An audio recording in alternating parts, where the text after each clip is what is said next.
Kajian Kitab.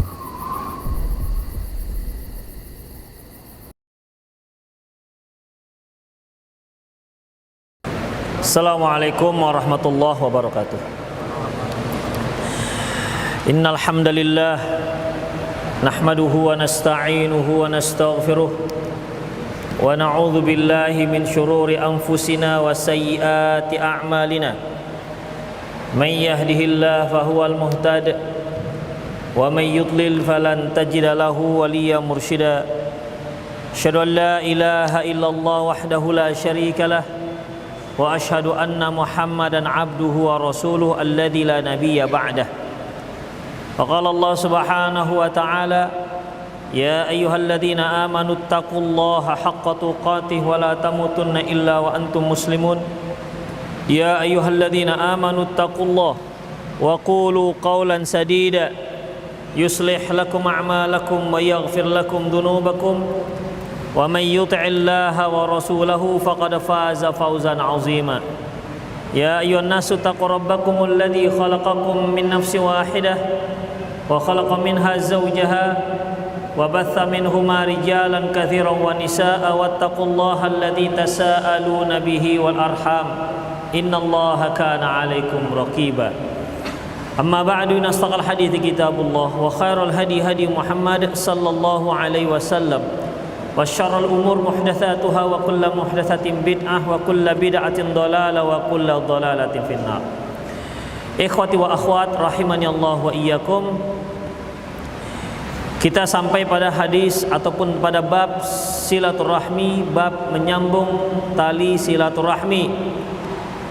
Dari Abi Hurairah radhiyallahu anhu anna Rasulullah sallallahu alaihi wasallam qala, bahwasanya Rasulullah sallallahu alaihi wasallam bersabda, khalaqallahu azza wa jalla al-khalaq, Allah subhanahu wa ta'ala menciptakan makhluk. Falamma faragha minhu, ketika sudah selesai semua makhluk diciptakan, qamatir rahim, maka rahim pun, silaturahmi pun berdiri. Faqala mah, Allah berkata, apa maumu? Maumu apa? Qalat ka hadza maqamu aid bika minal qati'ati. Kata silaturahmi, aku berlindung kepadamu di tempat ini dari orang-orang yang memutuskanku, yang memutuskan silaturahmi. Qala ala tardaina an asila man wasalaki wa aqta'a man qata'aki.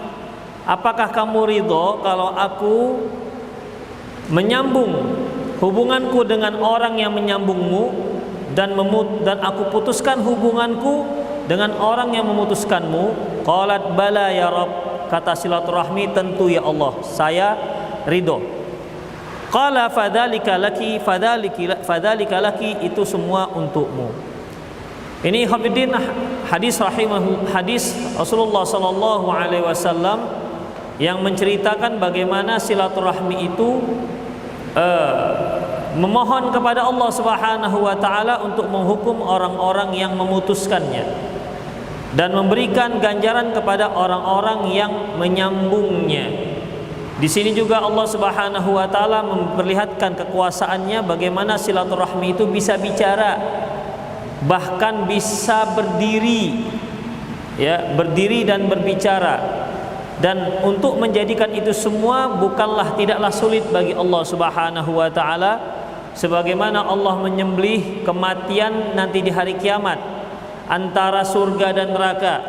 Demikian juga sebagaimana Allah Subhanahu wa taala menjadikan api neraka itu bisa bicara, sebagaimana Allah Subhanahu wa taala menjadikan tangan, kaki, kulit bisa berbicara, memberikan persaksian akan tindakan-tindakan, perbuatan-perbuatan yang dilakukan oleh si pemiliknya. Para hafidhin rahimanallahu wa iyyakum. Summa qala Abu Hurairah, kemudian Abu Hurairah berkata, iqra'u in syi'tum, kalau kalian mau silakan baca firman Allah, fahal asaitum in tawallaitum an tufsidu fil ardi wa tuqatti'u arhamakum.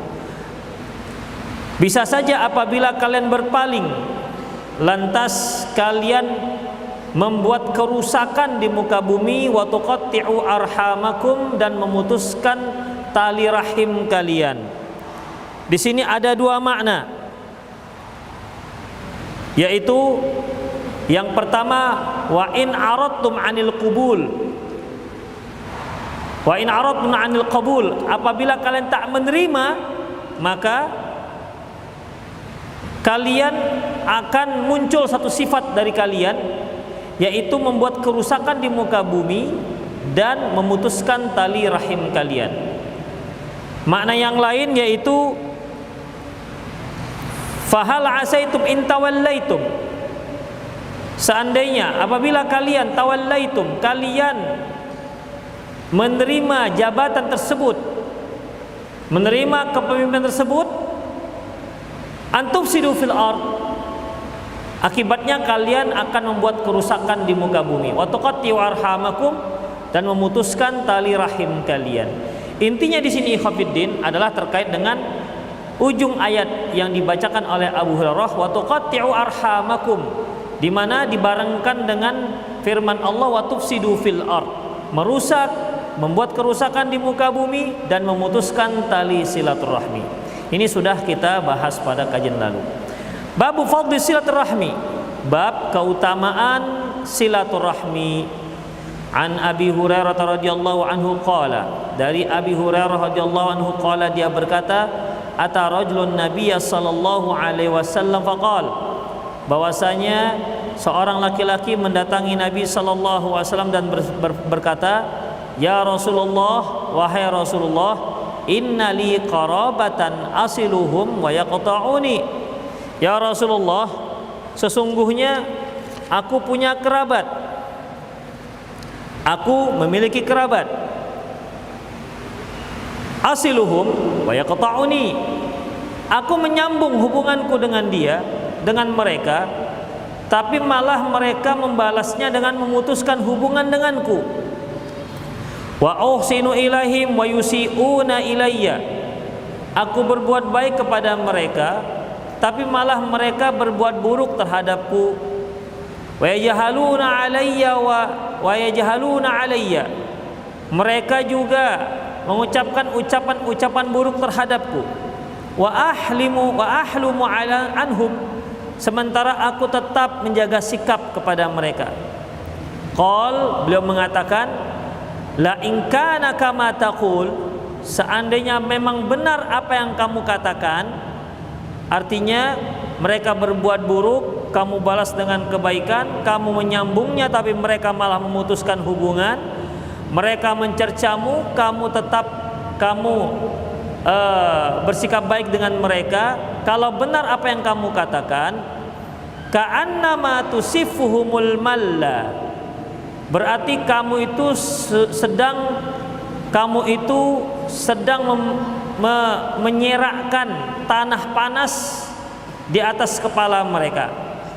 Wala yazalu ma'aka minallahi zahirun alaihim, dan kamu tetap berjaya di atas mereka, madumta ala dzalik, selama kamu seperti itu, selama kamu menjaga sikap seperti itu.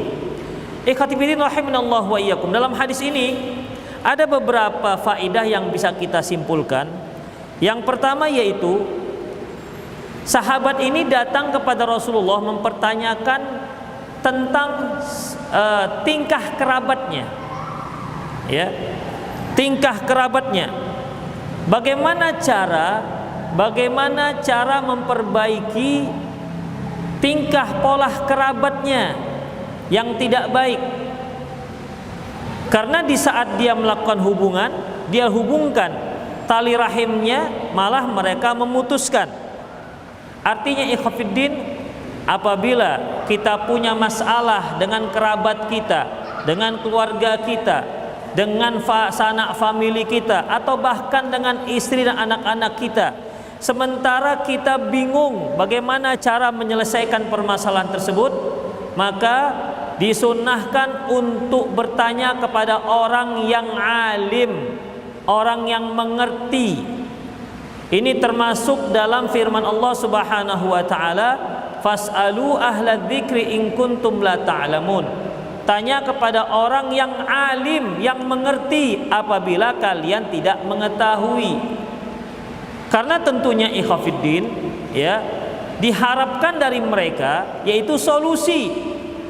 Tapi namun begitu pun ikhwafiddin, ya, ada satu perkara yang merupakan penyebab Allah memberikan kita selalu jalan keluar. Apa itu? Dia adalah takwa. Ya, dia adalah ketakwaan. Di mana Allah Subhanahu wa taala firman, apabila kalian bertakwa, maka Allah Subhanahu wa taala akan memberi rezeki dari arah yang tidak diduga-duga. Wa may yattaqillah, barang siapa yang bertakwa kepada Allah, yaj'al lahu makhraja, akan diberi jalan keluar. Takwa kepada Allah, kemudian Allah berikan jalan keluar untuk setiap permasalahan yang sedang dia hadapi. Saya ulangi ikhwatiddin, sejauh mana kita bisa menyelesaikan permasalahan yang ada pada diri kita dan kerabat kita, ya, dengan solusi yang terbaik, itu sangat erat kaitannya dengan ketakwaan kita. Semakin jauh kita dari makna ketakwaan, berarti semakin sulit untuk mendapatkan solusi dari setiap permasalahan kita. Kalaupun ada, mungkin solusi yang kita dapat itu bukan solusi yang terbaik. Jadi sebenarnya untuk mendapatkan solusi terbaik pada diri kita, ya, setiap permasalahan kita ada pada diri kita sendiri, bukan pada diri orang.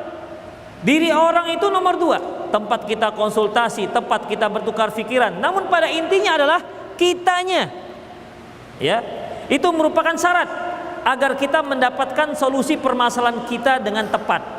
Wa may yattaqillah yaj'al lahu makhraja.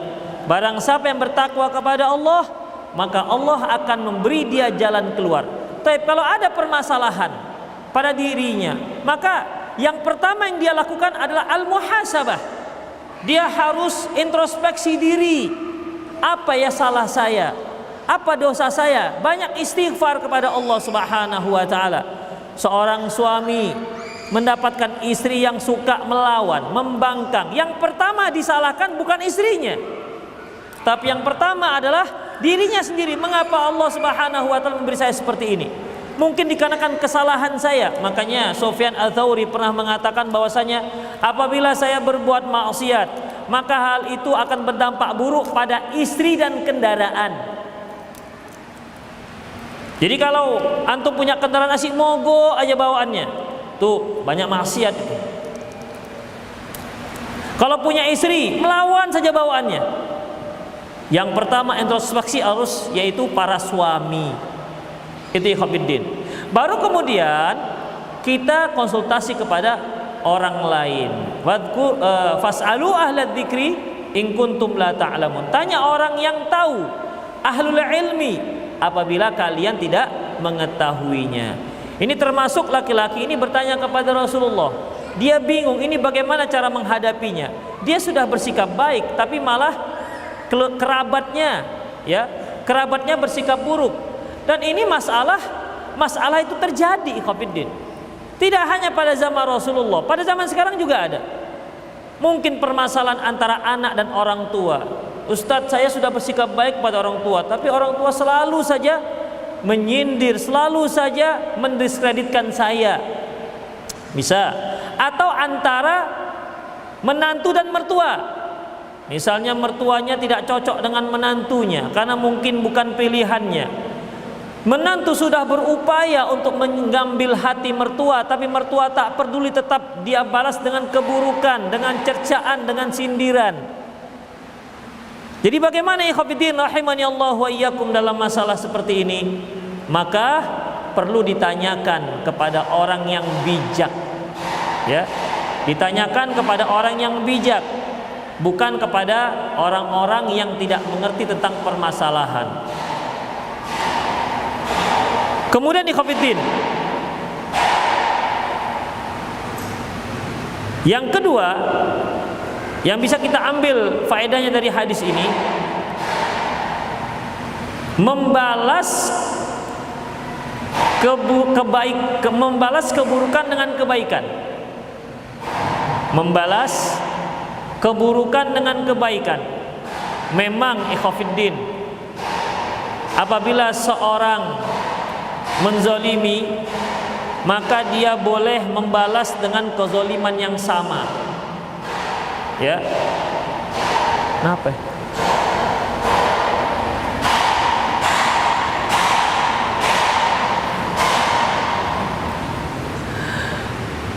Apabila seseorang terzalimi, maka dia boleh membalas dengan kezaliman yang sama.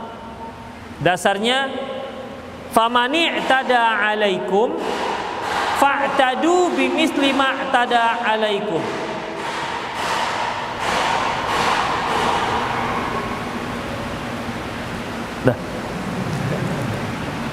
Famani i'tada 'alaikum fa'tadu bimithli ma i'tada 'alaikum. Barang siapa yang bersikap zalim, ya, maka boleh dibalas, tapi dengan kezaliman yang setimpal. Itu pada dasarnya. Tidak boleh lebih. Kalau sempat dia membalas dengan kezaliman dan zalimnya tersebut melebihi kezaliman yang terjadi pada dirinya, maka ikhwatiddin, ya, maka orang ini berarti membalas, yang membalas lebih berarti dia telah menzalimi. Oleh karena itu dalam Islam, walaupun menzalimi, membalas kezaliman itu dibolehkan dengan syarat harus sama, ya, harus sama. Seperti kalau ada yang menampar antum, pukul antum biru 2 cm, nggak boleh membalas biru juga tapi 3 cm, berarti sudah menzalimi. Kan sulit buat begitu kan, ya, sulit. Jadi bagaimana? Diutamakan untuk memaafkan. Nah, sebagaimana disebutkan dalam hadis ini, bahwasanya sahabat tadi yang bertanya, dia menimpali keburukan dari kerabatnya dengan kebaikan. Ya. Oleh karena diutamakan apabila orang-orang bersikap buruk kepada kita, maka kita balas dengan kebaikan, bukan dengan keburukan yang sama. Itu ikhwatiddin. Karena ini sangat terkait dengan dakwah juga. Baik. Dari mana kita pahami hal ini ikhwatiddin? Wala yazalu ma'aka minallahi zahir, dan Allah senantiasa memberi kamu yang menang, jaya, selama kamu seperti itu.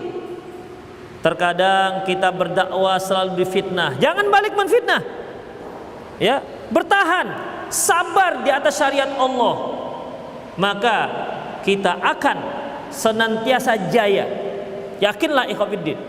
Walaupun banyak teror, walaupun banyak yang mulai menggoyang-goyang, mencari salah dan segala macam, biar. Jangan balik membalas dengan cara yang sama. Kalau kita lakukan hal itu ikhwatiddin, ya, kita balas dengan kebaikan atau tidak membalasnya, maka wala yazalu ma'aka minallahi zahiran 'alaihim.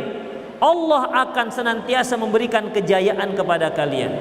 Tapi kalau fitnah, balas fitnah, hoak, balas hoak, pukul, balas pukul, maka ikhwatiddin tidak akan pernah jaya orang yang menghadapi permasalahan seperti itu. Kemudian ikhwatiddin, yang juga bisa diambil dari hadis ini faedahnya yaitu sabar. Sabar terhadap gangguan.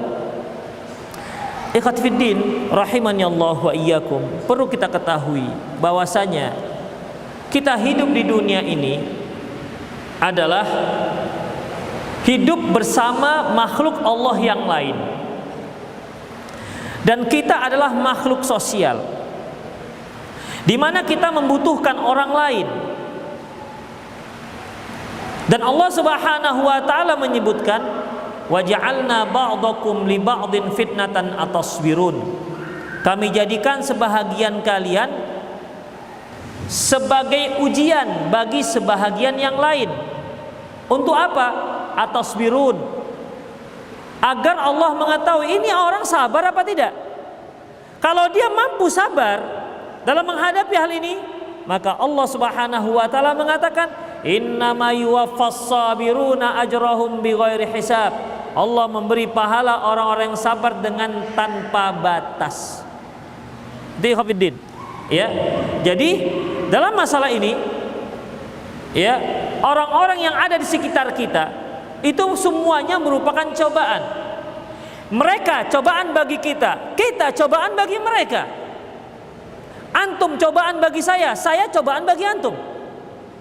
Semua kita itu merupakan cobaan bagi sebagian lain. Tidak ada seorang pun di muka bumi ini yang pas dengan orang lain 100%. Tak ada, pas sama semua, seperti gigi gerdang begitu. Tidak ada. Pasti di sana sini ada ada sisi perbedaannya. Bahkan dengan orang-orang yang paling dekat dengan kita. Seperti apa? Antum yang paling dekat dengan antum apa? Yang paling dekat dengan antum? Istri? Saya yakin nggak ada ini. Orang tua. Taib. Antum cocok 100% orang tua? Enggak, ikhwatiddin. Ya, yang masih jomblo tentu orang yang dekat dia orang tua, nggak akan mungkin istri. Dari mana tanya istri kan? Orang tua, atau mungkin adiknya, atau mungkin kakaknya. Yang sudah punya istri, yang sudah punya suami, itulah orang yang paling dekat dengan dia, yang selalu menemani dia. Ya, baik dalam keadaan terjaga maupun dalam keadaan tidur. Tapi ikhwatiddin, ketahuilah tidak ada pasangan yang cocok 100%. Ada kecocokannya, ada ketidakcocokannya. Kecocokannya itu merupakan nikmat, ketidakcocokannya itu membutuhkan kesabaran. Disitulah nilai pahala. Ya, disitu nilai pahala. Makanya kalau kita mengharapkan pasangan kita atau orang-orang yang terdekat kita cocok 100% dengan kita, silakan antum hidup di laut dengan hiu. Gak ada. Ya. Bahkan ikan hiu pun gak cocok dengan antum. Gak akan ada, ikhwatiddin. Kalau antum menginginkan agar orang-orang mengerti dengan antum, pengertian, ya, gak akan ada, ikhwatiddin. Seringnya kita mengharap orang pengertian dengan kita, tapi kita tak pernah pengertian dengan orang lain. Begitulah cobaan, ikhwatiddin. Wa ja'alna ba'dakum li ba'din fitnatan atasbirun.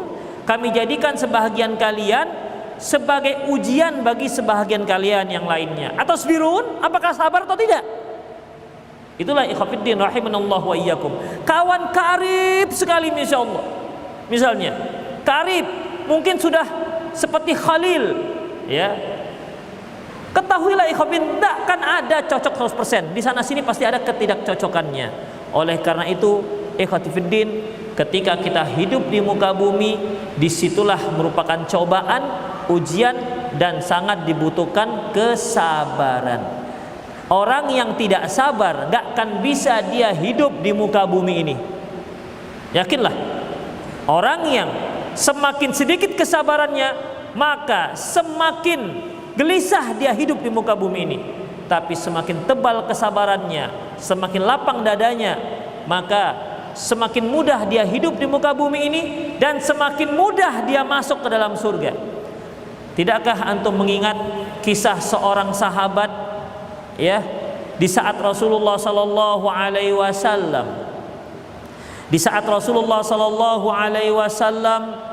sedang ngobrol, berbincang dengan para sahabat-sahabat senior. Lantas beliau mengatakan sebentar lagi akan masuk seorang penduduk surga. Tak lama kemudian masuklah seorang sahabat yang nggak dikenal. Sahabat, bahasa kita sahabat yang awamnya lah di kalangan para sahabat, masyarakat biasa.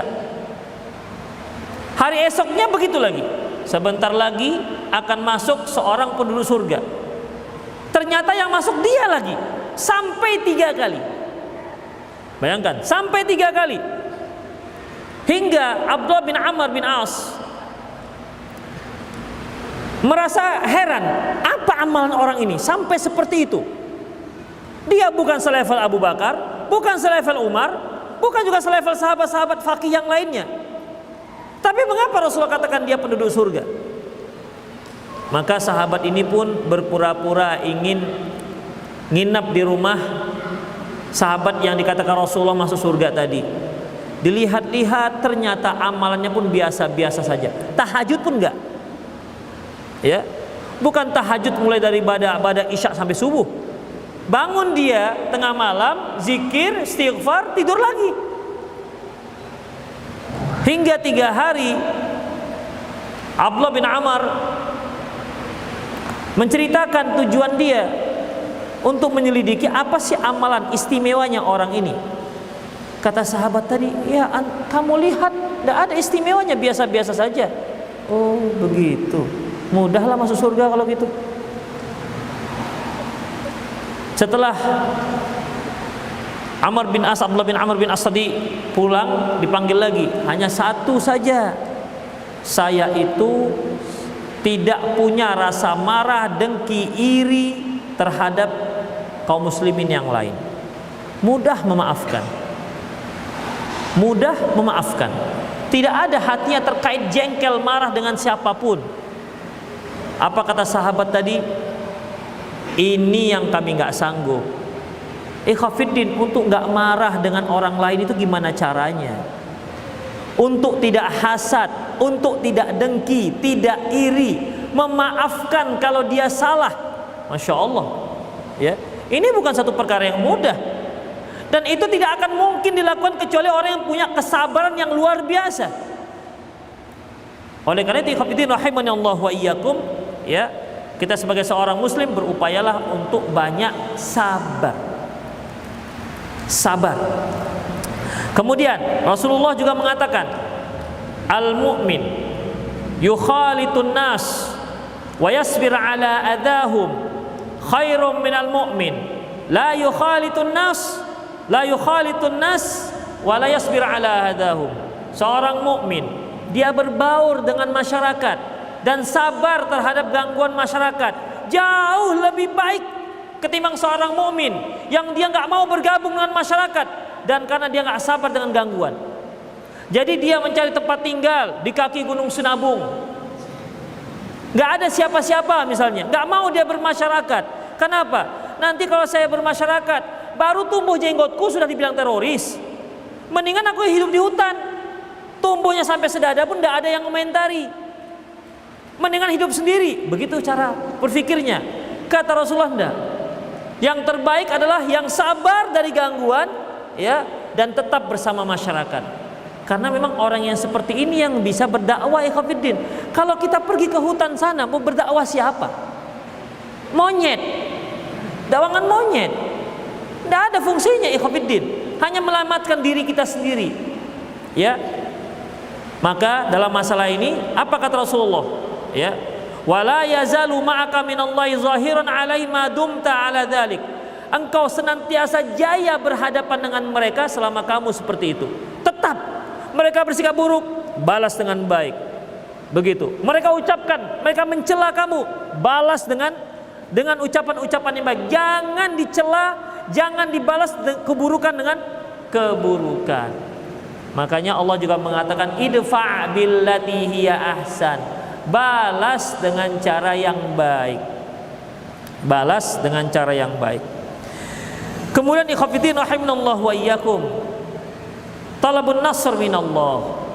Di samping itu juga kita mohon pertolongan dari Allah Subhanahu wa taala. Jangan terlalu pede dengan manajemen kita.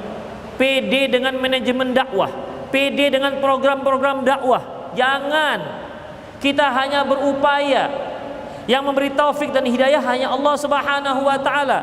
Sehebat apapun antum punya organisasinya, sekuat apapun, sehebat apapun media massa yang antum miliki, tetap ikhwafiddin kalau Allah katakan kalah, kalah. Karena semuanya itu ada di tangan Allah Subhanahu wa taala. Makanya kesuksesan itu merupakan buah dari doa dan upaya. Buah dari doa dan upaya. Kalau setiap orang berupaya keras, pasti sukses. Banyak orang yang berupaya keras tapi tak sukses. Bahkan banyak yang tenang-tenang saja tapi suksesnya melebihi orang yang kerja keras. Tandanya menentukan Allah. Oleh karena itu Khofiddin, yang pertama yang harus kita doakan adalah doa kepada Allah Subhanahu wa taala, mohon keampunan, mohon pertolongan pada Allah. Bukan kehebatan kita, bukan kehebatan seorang dai, seorang alim, bukan karena dalamnya ilmunya, tidak. Apa ada orang yang lebih alim dibandingkan Rasulullah sallallahu alaihi wasallam? Tidak ada. Bala, tak ada. Tapi ternyata ketika dia mengajak pamannya Abu Thalib, apakah berhasil? Tidak. Apakah kita katakan ini Muhammad gak mengerti usul dakwah? Begitu? Enggak, ikhwatiddin. Sebagaimana hadis yang disebutkan Rasulullah tentang hari kiamat, ada nabi itu bersama dia itu hanya 2-3 orang. Hanya 2-3 orang. Apa kita katakan ini nabi gak ngerti bagaimana cara berdakwah? Panitianya gak pandai ini. Gak pandai membuat panitia kajian. Gak pandai medsosnya ini. IT-nya gak pandai. Mungkin gak pandai main Instagram misalnya. Enggak, ikhwatiddin. Seorang nabi itu pasti mendapat tuntunan dari Allah Subhanahu wa taala, tapi yang namanya taufik itu dari Allah Subhanahu wa taala. Doa. Masing-masing kita doa kepada Allah.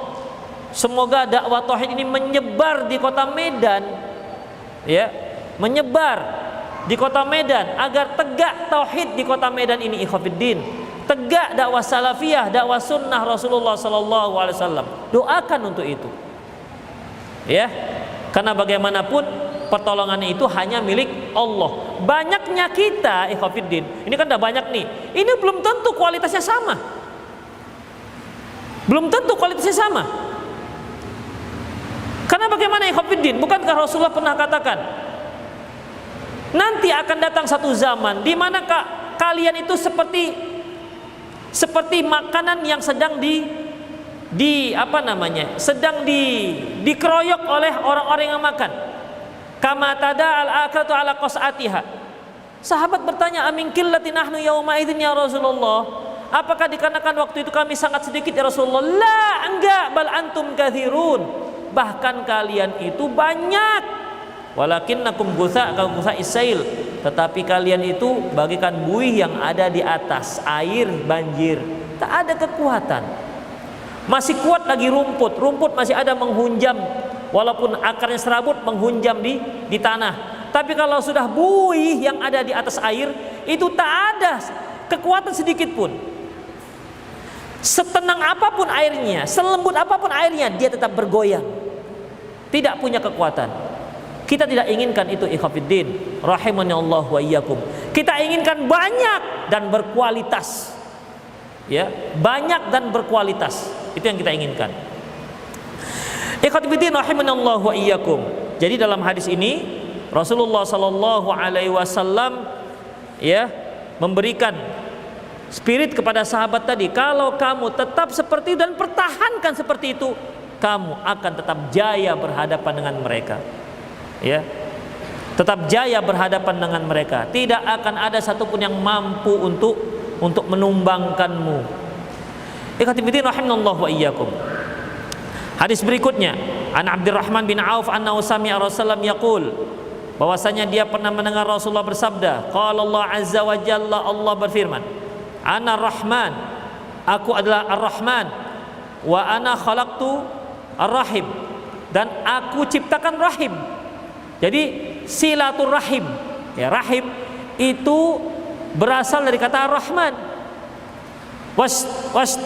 Wastaqaqtu laha min ismi.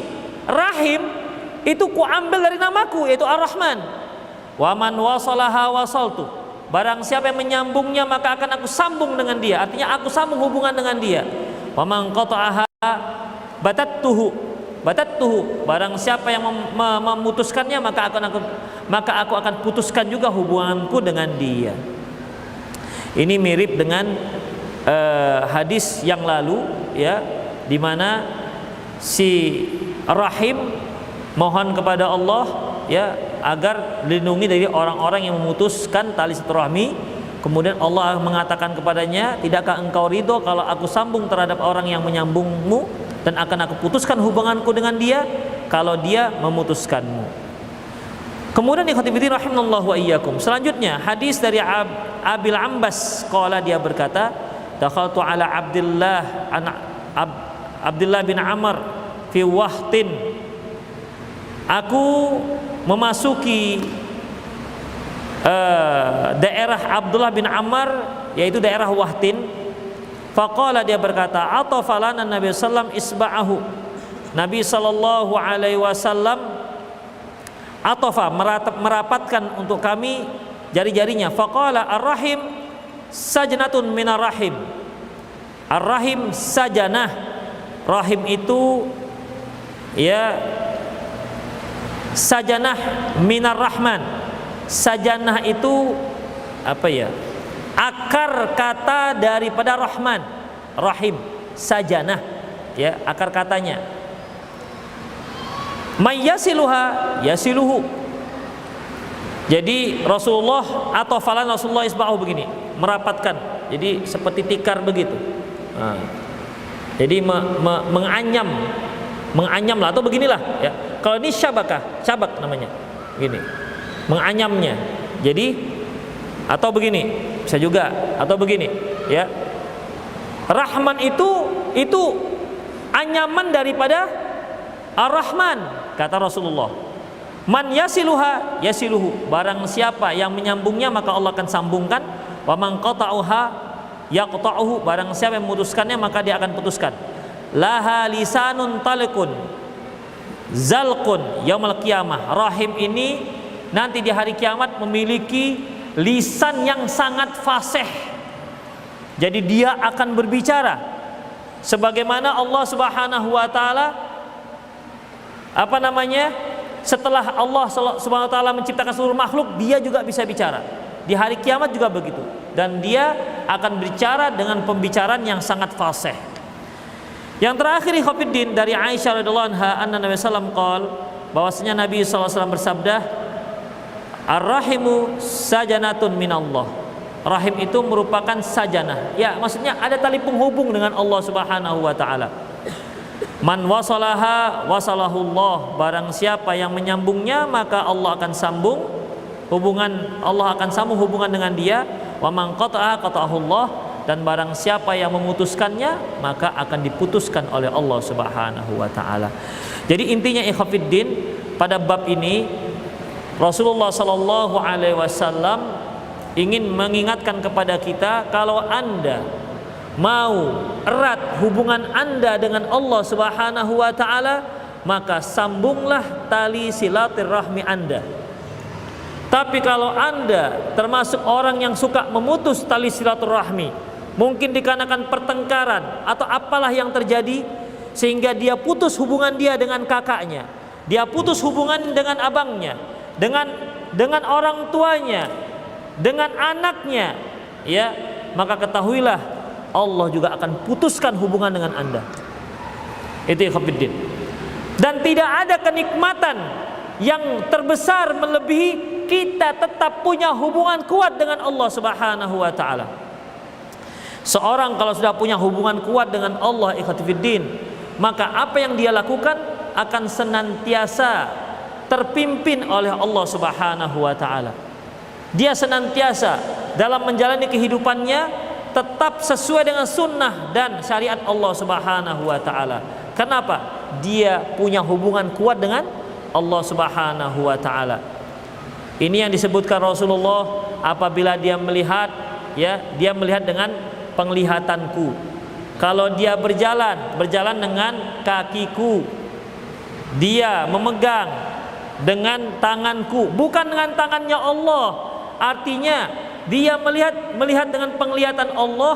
Penglihatannya, kalau dia melihat dengan penglihatan yang tidak melanggar syariat. Objek yang dia lihat bukan objek-objek yang diharamkan oleh Allah Subhanahu wa taala. Ketika dia berjalan dengan kakinya Allah, maksudnya kakinya tidak pernah membawa dia ke tempat yang diharamkan oleh Allah. Demikian juga tangannya dan lain-lainnya. Jadi hadis ini bukan berarti hadis yang menunjukkan dalil wahdatul wujud. Ya, dalil wahdatul wujud. manunggaling kaula Gusti, kata orang Jawa. Kan, ya. Ini merupakan sikap seorang hamba Allah yang kuat hubungan dengan Allah Subhanahu wa taala. Dan juga ikhwatiddin, bukan berarti kalau orang sudah punya hubungan kuat dengan Allah lantas akan muncul dari dia sesuatu yang di luar akal, seperti bisa terbang, ya, bisa ngilang, subuh di Medan, zuhur di Mekah, ya, zuhur di Mekah, zuhur di Medan, kemudian asar di Mekah. Ini orang yang nggak tahu jadwal sholat di Mekah. Bagaimana mungkin zuhur di Medan, asar di Mekah? Zuhur di Medan jam 12:30, Mekah masih jam berapa? 7:30. Asar kalau dia asar di Mekah, berarti ikhwatiddin, asar di Mekah nanti nunggu maghrib. Ini katanya saya zuhur di Medan, asar saya di Mekah, maghrib saya di Medan lagi. Gimana caranya sholatnya coba? Sementara dia maghrib di Medan, di sana belum asar, iya kan? Belum asar di sana. Kalau dia maghrib di Medan, demikian. Maghrib di Medan, di sana masih 2:30-an. Jadi ketahuan bohongnya. Kalau dulu bisa lah, nggak punya internet, ya kan? Nggak punya telepon. Mana Pak? Baru dari mana? Di Riyadh. Insya Allah. Ya, itu omong kosong ikhwatiddin. Dan yang seperti ini masih ada orang-orang yang punya kepercayaan seperti ini. Demikian ikhwatiddin, semoga bermanfaat. Aku qouli hadza wa astaghfirullah li wa lakum wa lisal muslimin innahu wal ghafurur rahim.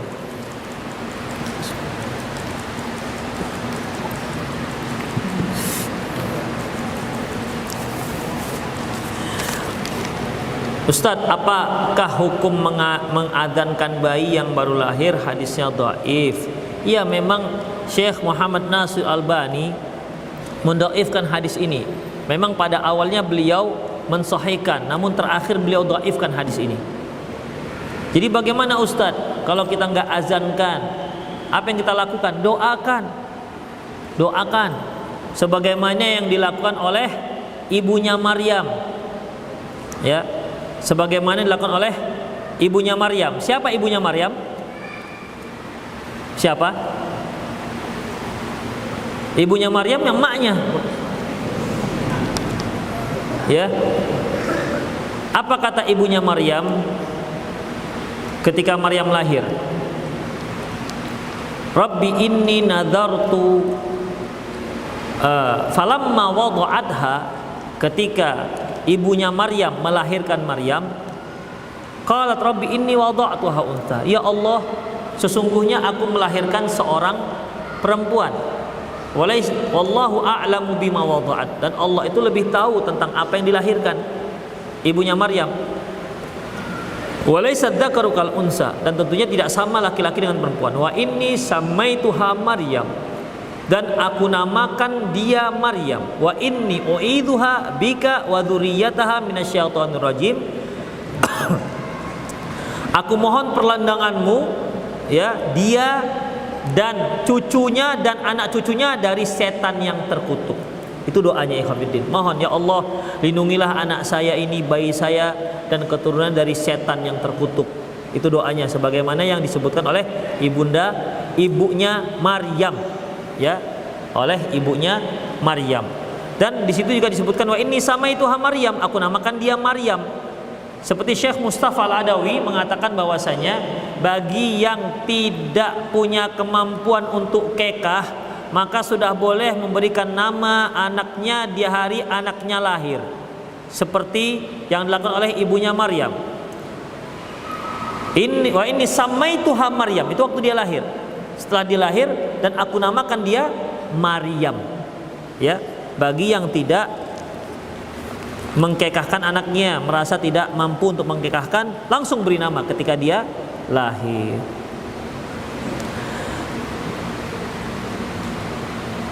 Nah, dah. Jadi didoakan, kemudian tahnik itu ikhwatiddin, ambil kurma, dikunyah sampai lumat, kemudian air liur ayahnya diletakkan di langit-langit si bayi. Jadi jangan lumatan kurma itu yang antum itu bisa meninggal bayinya karena kasar. Ya. Ambil air liur antum yang orang tuanya letakkan di langit-langit. Jadi dia sudah berupa air liur. Ya, kalau sekarang pakai sari korma juga boleh. Dan ingat, tidak harus ustad. Tidak harus ustad. Kita nggak tahu tuh ustad udah gosok gigi nggak dia. Bertambah pula vitaminnya nanti. Jadi kalau waktu itu Rasulullah iya, air liurnya berkah. Kita nanti mencret pula anak bayi gara-gara kita nanti. Jadi ikhwatiddin rahimanallahu wa iyyakum, ya, cukup ayahnya. Ya, ayahnya.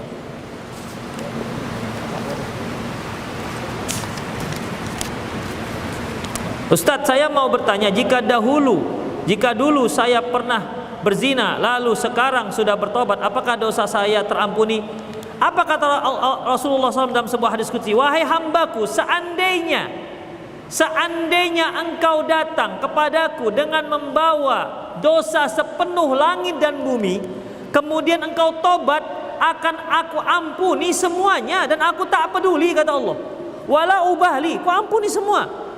Tidak ada satu dosa pun yang tidak diampuni oleh Allah. Tidak ada. Ya. Kalau dia memang benar-benar taubatun nasuhah. Ingat. Wala tayasu min rauhillah. Jangan putus asa dengan rahmat Allah.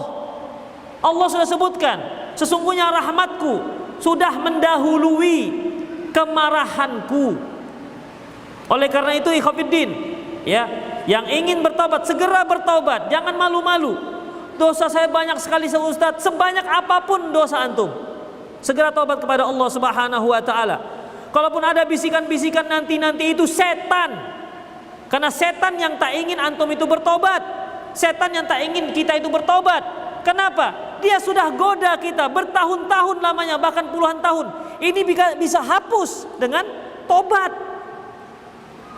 Nangis tuh setan dibuatnya gara-gara tobat. Upaya dia bertahun-tahun habis, pupus. Kenapa? Allah ampuni. Ya, makanya ikhwatiddin, jangankan berzina. Dosa yang lain yang lebih besar, apa? Syirik, diampuni oleh Allah Subhanahu wa taala. Jadi jangan khawatir. Ustadz, bagaimana dengan perkataan bertetangga dengan para monyet itu lebih aku sukai daripada harus bertetangga dengan ahlul bid'ah? Ya khafidin, betul. Ini merupakan ucapan para ulama dan ini tercantum dalam kitab Lamuddur, Fiddurul Manthur, Lamuddur. Tapi khafidin, tinggal penerapan siapa ahlul bid'ah yang dikatakan oleh alim tersebut. Siapa yang dimaksud ahlul bid'ah? Kemudian kondisinya ahlu sunnah pada saat itu bagaimana? Apakah kuat ataukah sedang dalam keadaan lemah? Seperti yang saya sering sebutkan pada antum contohnya. Antum di kampung itu hanya 3 orang. Ahlu sunnah 3 orang. Selebihnya masyarakat awam yang mungkin banyak melakukan kebidaan, kesyirikan. Kemudian antum katakan, mendingan saya bertetangga dengan monyet-monyet ketimbang ahlu bidah. Antum mau pergi kemana? Demikian ikhwatiddin. Jadi kalau kita itu yang kuat, bisa kita lakukan itu. Ya. Jadi harus disesuaikan kondisinya. Disesuaikan kondisinya. Antum ngumpulkan duit, beli kapling tanah. Udah. Ternyata sudah dibangun rumahnya sebelah ahlu bid'ah katanya. Kanan ahlu bid'ah. Jadi gimana? Daripada bertetangga dengan ahlu bid'ah, mendingan bertetangga monyet-monyet, binatanglah perginya. Jadi khatibidin rahimanallahu benar. Apa yang dikatakan ini benar, tapi bagaimana kondisinya? Ya, bagaimana kondisinya? Karena memang ikhwatiddin, kalau memang tetangga kita itu benar-benar ahlul bid'ah yang mengajak kepada kebid'ahan, banyak syubhat-syubhatnya, memang bisa berubah kita. Seperti yang pernah terjadi pada Abdurrahman bin Muljam. Abdurrahman bin Muljam, dia pergi ke Mesir, itu kiriman Umar bin Khattab. Ya, kiriman Umar bin Khattab, dan dia qori. tapi tetangganya lupa saya namanya, Abdurrahman juga, ya. Ternyata tetangganya itu adalah Khawarij. Akhirnya dia berubah menjadi Khawarij. Kemudian beristri dengan istri Khawarij, tambah parah. Ya, yang akhirnya dia yang membunuh Ali bin Abi Thalib radhiyallahu anhu. Memang benar apa yang dikatakan ini, tapi bagaimana cara penerapannya? Apakah kita terapkan dengan semua keadaan dan tempat? Jadi pertama, ikhwatiddin, apakah kita terapkan pada semua keadaan dan tempat? Yang kedua, tinggal masalahnya kapan seorang itu dikatakan ahli bid'ah? Apakah seperti yang dikatakan? Apakah ini bapak sebelah kita ini petani, tapi dia wirid ahli bid'ah, janganlah bertetangga dengan dia. Kenapa? Dia wirid setiap hari Jumat. Apakah lantas katakan udah nggak usah tetangga dengan dia, karena lebih baik bertetangga dengan monyet ketimbang tetangga dengan dia? Antum mau cari di mana rumah? Ya, sekarang itu masyarakat umumnya ya berwirid. Kalaupun nggak wirid, banyak bid'ah yang lain. Demikian ikhwatiddin. Jadi kalimat ini benar, tapi penerapannya harus sesuai dengan yang diinginkan. Apakah ada doa yang disyariatkan atas kelahiran seorang anak? Tadi sudah saya sebutkan.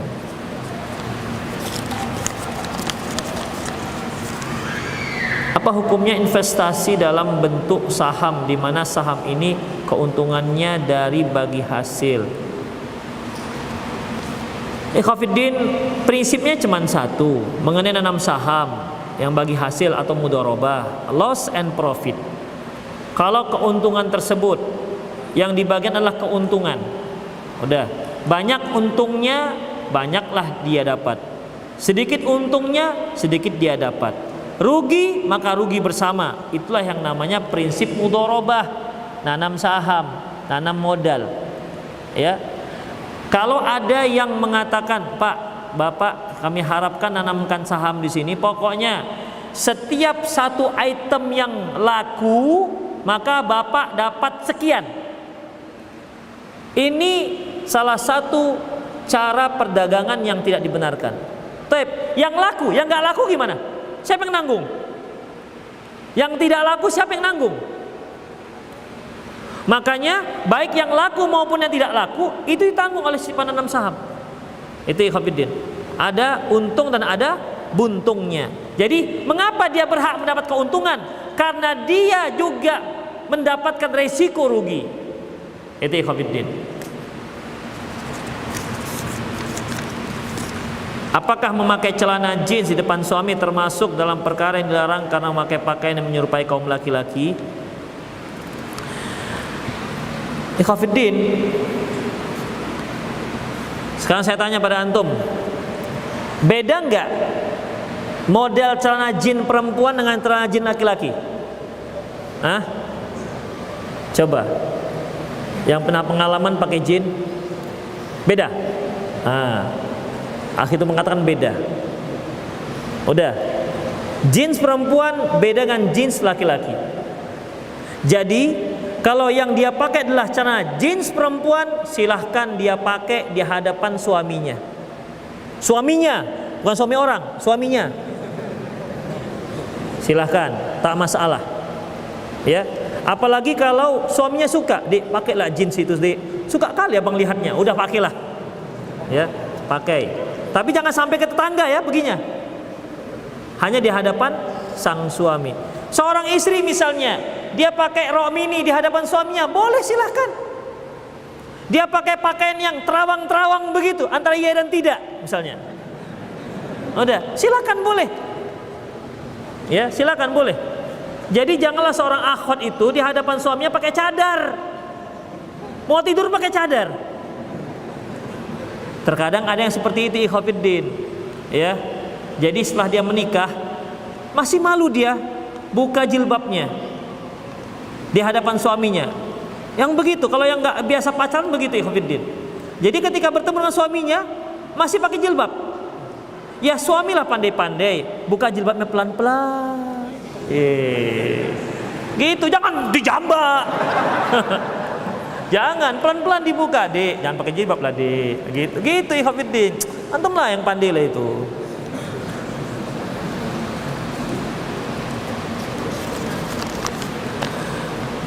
Ustadz, mertua saya orang partai politik, bagaimana cara terbaik untuk menasihati untuk tidak ikut-ikutan lagi? Antum carikan artikel, carikan MP3, carikan di YouTube tentang terkait masalah politik-politikan.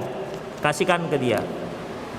Jangan antum yang berdakwah dengan orang tua antum, bisa kalah.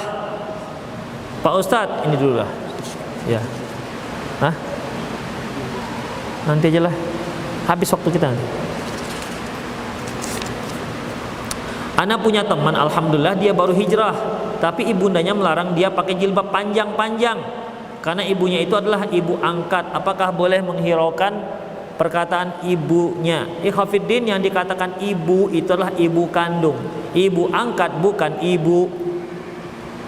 Kita berbakti wajib hukumnya, bahkan terhadap ibu yang kafir sekalipun, itu adalah ibu kandung, bukan ibu angkat, dan juga bukan ibu tiri, dan juga bukan ibu mertua. Baik, hanya kan permasalahannya ibu ini menjadi orang tua angkat, orang yang berbuat baik kepada kita. Jadi bagaimana? Apakah kita kita ikuti larangan dia ketika seorang akhwat memakai jilbab panjang sampai lutut, kemudian orang ibu angkatnya, janganlah nak sampai lutut, naikkan sampai paha, nggak apa-apa, tapi dalamnya baju kurung, ya, jangan nggak pakai apa-apa dalamnya.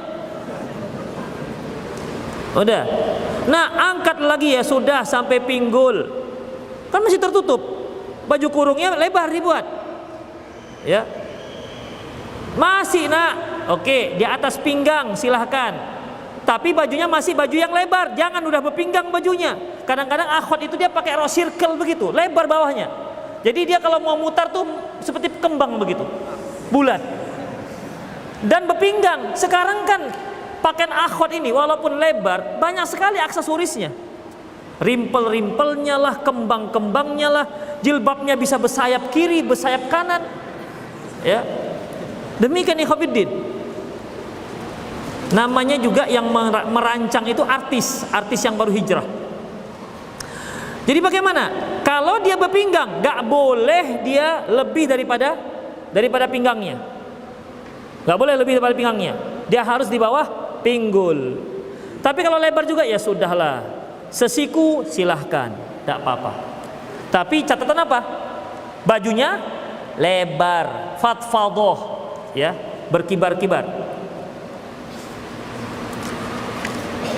Pak Ustadz, saya ingat dengan siapa berhutang, tapi saya maupun dia yang bersangkutan tidak ingat jumlah hutangnya. Tapi yang bersangkutan pun juga tidak bilang ikhlas. Gimana Ustadz? Kira-kira saja, berapa kira-kira? Apakah antum punya hutang 100.000 ataukah 2 juta? Udah kasih 2 juta. Seingat saya hutang saya 100-200.000. Gimana kalau saya bayar 2 juta aja, akhi? Oh, masya Allah, jazakumullah khairan. Iya kan? Begitu ikhwatiddin. Kasihkan yang banyak aja. Ya daripada nanti antum tertuntut. Ya, daripada tertuntut atau pakai diplomasi. Gini aja lah, saya beri lebih. Ya, lebih. Kalau seandainya kurang, antum ikhlaskan ya. Tapi kalau lebih, saya ikhlaskan. Gimana? Nah, begitu. Ya. Itu ikhwatiddin, supaya dia pun pertimbangkan. Nanti nggak bisa kalau kurang. Tapi kalau lebih gimana? Saya tuntut antum. Begitu. Jadi tinggal lobby aja. Ya. Ustadz, ada yang mengatakan bahwasanya kita tetap teguh di atas kesabaran meskipun pemerintah saat ini sudah berbuat zalim terhadap rakyatnya. Sekarang permasalahannya, apa kezaliman yang telah dilakukan Jokowi terhadap antum? Apakah dikarenakan biaya tol mahal dari Tanjung Merawa ke Rampah 40.000? Oh zalim, gak usah antum naik tol. Tapi kan macet Ustadz, biarin. Apa kezalimannya? Jangan ikut-ikutan media sosial, jangan ikhwatiddin. Ya, ini dia nggak pernah dengar Jokowi juga, nggak pernah juga nggak tahu apa ya kata media sosial, begitulah katanya. Ustadz kan banyak sekarang asing-asing menjadi mencari kerja di Indonesia. Memang apa urusan antum? Apa urusan antum? Itu urusan pemerintah. Demikian. Itu pun di Kalimantan sana, kan nggak ada di sini. Jangan ikuti apa kata media sosial. Ada petugasnya yang mengkritik itu, ikhwatiddin. Ada, bukan antum. Udah antum kuliah aja udah. Kalau antum punya istri, udah urusan istri antum. Udah. Itu lebih baik. Ya, lebih baik. Ini istri nafkah nggak cukup, yang diurus Jokowi. Gimana ini? Banyak sekali Cina-Cina masuk ke Indonesia. Kata istrinya, bang, gak usahlah pikiran Cina bang. Yang penting kita aja bang, belum makan nih pagi ini bang. Kenapa pikirkan yang tidak yang lebih penting, ikhwatiddin rahimani Allah wa iyyakum. Jadi jangan terbawa arus, ya. Jangan terbawa arus. Ustadz banyak yang mahal, masya Allah, ya sudahlah, beli saja. Kalau emang nggak sanggup, tahan. Itu aja, ikhwatiddin. Saya tanya pada antum, semenjak Soekarno, Soeharto, B.J. Habibie, Megawati, Gus Dur, siapa lagi? SBY, sekarang Jokowi, siapa yang membuat antum puas? Dan memang presiden itu bukan sebagai alat pemuas antum. Mana ada yang puas coba? Mulai Soekarno, PKI kata Orde Baru, ya kan? Orde Baru apalagi kata setelahnya? Wah ini apa namanya ya? Hah? Apa? Diktator, rejim segala macam. Demikian ikhwatiddin. Terus kemudian apa lagi setelah itu? B.J. Habibie. Ini perpanjangan Orde Baru. Akhirnya turun. Setelah itu Gus Dur, dada-dada dia di istana. Udah. Masalah beras. Turunkan lagi, naik Megawati, dijualnya Indosat. Jadi mana yang membuat antum mana yang membuat kita puas? Gak akan ada, ikhwatiddin. Gak akan ada. Yang membuat gak puas itu kan mereka-mereka yang gak dapat jatah. Itu dia.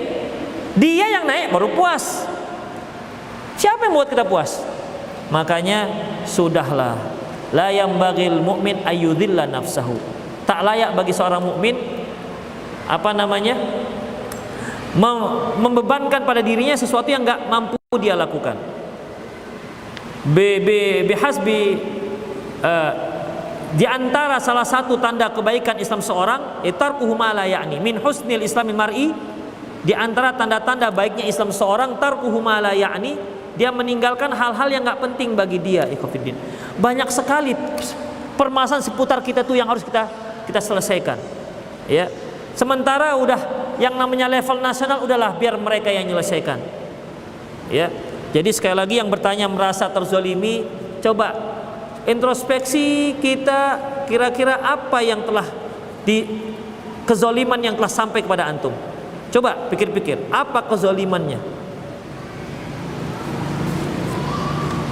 Bagaimana membedakan antara rezeki yang seret dengan rezeki takdir? Rezeki yang seret dengan rezeki takdir. Pertanyaannya nggak paham saya. Mau antum seret rezekinya, mau lancar rezekinya, itu semua udah takdir. Tapi bukan berarti bagi siapa yang rezekinya baik berarti Allah muliakan. Bukan, belum tentu. Bagi siapa yang rezekinya tidak baik atau sempit atau sedikit berarti Allah telah hinakan. Enggak. Itu tidak menjadi ukuran orang yang hina dan yang mulia.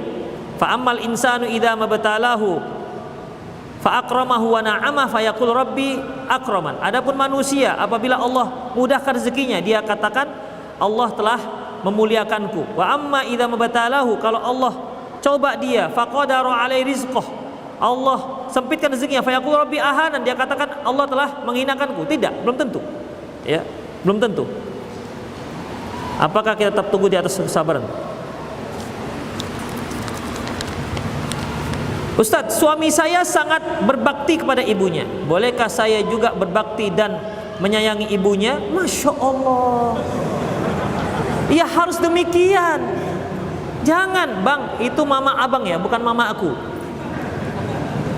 Seorang istri ya harus menyayangi mertuanya. Apakah boleh membahagiakan saudara-saudara suami yang tidak mampu dengan harta yang dengan mengajak ke majelis ilmu? Masya Allah, silahkan. Ya, silakan famili-famili suami.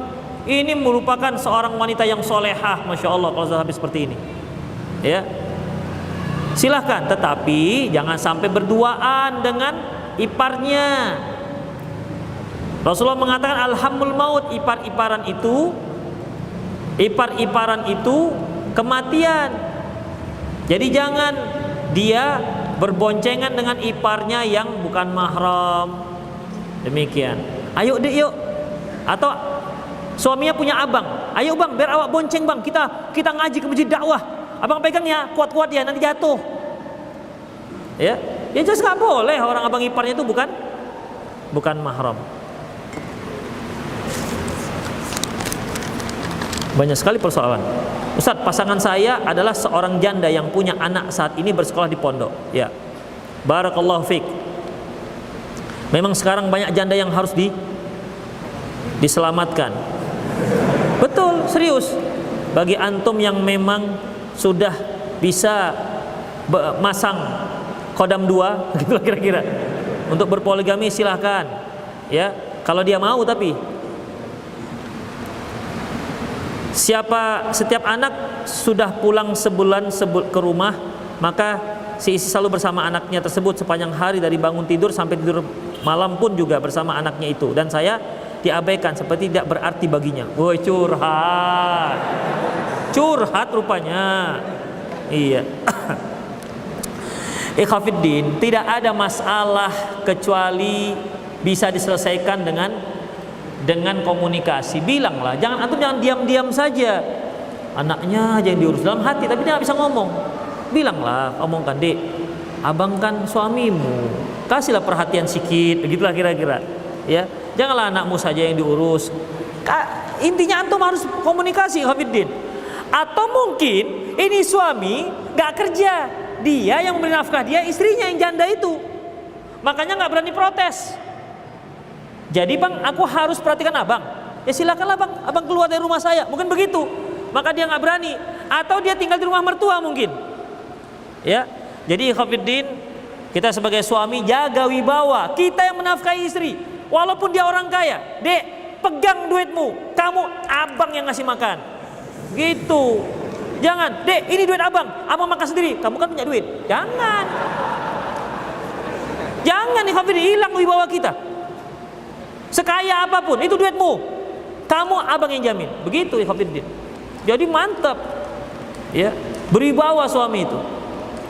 Seorang ustadz mengaku salafi tetapi masih suka bermesra dengan ahli bid'ah dan duduk bahkan ikut di pertemuan mereka. Apakah masih bisa diambil ilmunya? Hafiddin rahimanallahu wa iyyakum. Yang pertama yang harus kita lakukan ketika mendengar berita tersebut, at-tabayyun. Tabayyun dulu. Ya. Apalagi sekarang media sosial, ketemu di bandara, salaman, cekrek, candid, bermesraan dengan ahli bid'ah. Demikian Hafiddin rahimanallahu yakum. Sampai kadang-kadang saya juga khawatir. Ada ustadz ternama di kota Medan. Saya mau salamanlah dengan ustadz itu. Kepingin begitu, kepingin beramah-tamah. Khawatir nanti ada candid. Ustadz Ali bermesraan. Mesraan, memang kita homo.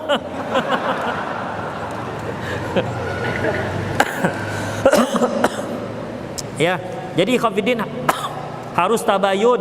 Itu gimana duduknya, ngapain di situ, apa tujuannya, banyak hal Hafiddin. Jangan-jangan dia lagi nagih hutang ke ahli bidah itu. Ya tentu dia datang ke rumah dia, datang ke rumah ngomong-ngomong, thread bertamu ke ahli bidah. Kacau jadinya Hafiddin. Ustadz, bagaimana hukum bekerja di kantor notaris? Tak masalah.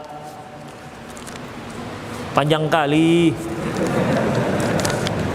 Teman saya menitipkan pertanyaan, beliau ada nazar untuk berpuasa 1 bulan. Apakah boleh puasa tersebut dilakukan Senin dan Kamis atau harus full? Tergantung niatnya. Niatnya 1 bulan full, artinya 1 bulan apa namanya mutatawi, apa namanya 1 bulan full, ataukah niatnya 1 bulan aja? Dengan artian ya, yang penting hitungannya 1 bulan, 30 hari. Jadi tanyakan niatnya apa. Inilah yang terakhir. Inilah dari sini. Kasihan tadi ini. Nggak digubris dari tadi. Ustadz, saya mendapatkan undangan dari tetangga untuk mendoa beliau selamat dan menjadi haji yang mabrur ketika naik haji. Apakah saya harus penuhi undangan tersebut? Ikhwatiddin, undangan makan silakan, nggak ada masalah. Ya, di Indonesia itu apa saja ceritanya tetap makan. Apa saja ceritanya tetap makan. Jadi seperti apapun makanannya, tetap teh botol sosro, seperti itu. Tetap makan. Masuk rumah baru makan. Gaji pertama habis dengan kawan-kawan. Udah, apalagi lulus makan. Pokoknya sih makan aja bawaannya. Termasuk begitu, mau haji, undanglah makan-makan. Udah, ikhwatiddin, minta didoakan, gak ada masalah, datanglah. Asalkan acara hanya makan-makan. Ya. Asalkan acaranya hanya makan-makan. Tapi kalau acaranya nanti marhaban yahu marhaban pulut kuning campur misalnya. Ikhwatiddin, berarti kan itu sudah tidak benar, ya. Nggak usah pakai marhaban-marhaban. Atau antum diundang untuk apa? Ketika hajinya keluar, mengiringi dengan adzan Madinah. Wih, begitu keluar dari rumah, Allahu Akbar, Allahu Akbar. Wah, bid'ah. Orang keluar mau pergi haji, mau pergi ke asrama hajinya, siap-siap mau pergi haji, ngapa diadzankan? Mendingan ngadzankan yang baru lahir daripada Pak Haji yang mau keluar. Jadi itu ikhwatiddin ya. Kalau untuk makan datang aja, tapi tidak untuk yang lain-lain. Demikian ikhwatiddin rahimanallahu wa iyyakum, semoga bermanfaat. Aku qouli hadza wa astaghfirullah li wa lakum wal muslimin innahu ghafurur rahim. Subhanakallahumma wa bihamdik asyhadu an la ilaha illa anta astaghfiruka wa atubu ilaik. Wa akhiru da'wana alhamdulillahi rabbil alamin. Salam.